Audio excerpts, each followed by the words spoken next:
Hello everyone, Bad Lighting here. Back with a new review, and today, we're gonna be reviewing. Actually, we are not gonna be reviewing anything. I'm gonna be the one reviewing. We're not doing any. You don't get to review anything. We are not doing anything. I am doing something.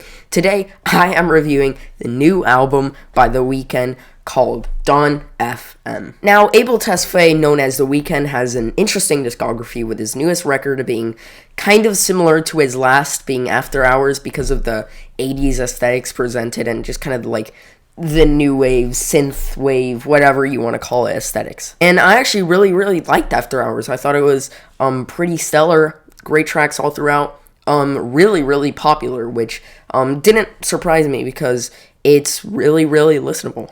But The Weeknd also has other records, such as The Trilogy, which I actually like probably more. There is also Starboy and Beauty Behind the Madness, which are basically his first descent into actual pop, which were kind of a departure from the aforementioned trilogy, consisting of very moody and kind of darker R&B music, which was definitely cool to hear.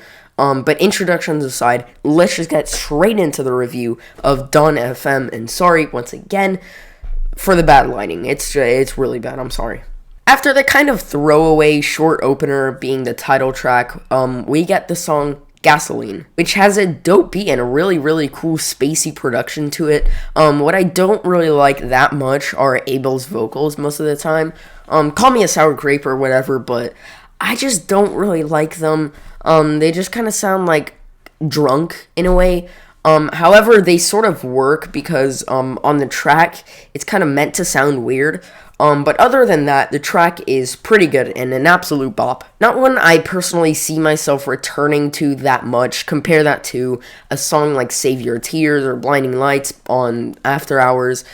But it's a good way to excite the crowd. And then next is How Do I Make You Love Me, which is immediately softer with a more elegant synth boop that goes throughout the track. And Abel's vocals are quite soft most of the time on here. I think the vocals are a little bit strangely produced again, but again, that's kind of the point, so I'm just a bit confused, but I do enjoy them. I feel like this track meanders a bit, but it's quite exciting and blissful most of the time. And then transitioned in slowly from the last track, we get the song Take My Breath. And this track is great. I do actually really like the vocals on this one, as I feel like I get more used to them, and this track, and pretty much the whole album, does a great job at building energy and excitement most of the time. At the start, it's just bop after bop. However, the problem is that I usually feel like the tracks don't go anywhere, or the album just doesn't really go anywhere, but we'll get to that later. This song is pretty damn good, and just a vibe. And then next is Sacrifice, and let me tell you that I love the vibe and energy of this track. It's just so effortlessly cool and energizing, yet still smooth. Yeah, I don't have much to say about this one, but it's just pretty great. After the little interlude called A Tale by Quincy, which is pretty interesting, we have the song Out of Time, which I, again, don't really have that much to say about, but it's soft, smooth, and really nice, and that's really pretty much it. Here We Go Again, featuring Tyler, the Creator, is the next track, and I don't really like it that much. It just kind of comes off a little bit awkward, because it constantly sounds like it's about to go somewhere bigger and more impactful, but it never actually does. Even when it goes into the subpar feature by Tyler, it still never really goes anywhere. It just kind of leaves me hanging and leaves a bad taste. It just kind of leaves me hanging and leaves a bad taste in my mouth. And then Best Friends is the next track, and again, I don't really like it that much. I feel like the worst thing this album could have done at this point is lose direction, lose focus, and that's kind of exactly what it does. I just wish it could be more consistent and less just out of place. And then Is There Someone Else is another good track that I actually really enjoy.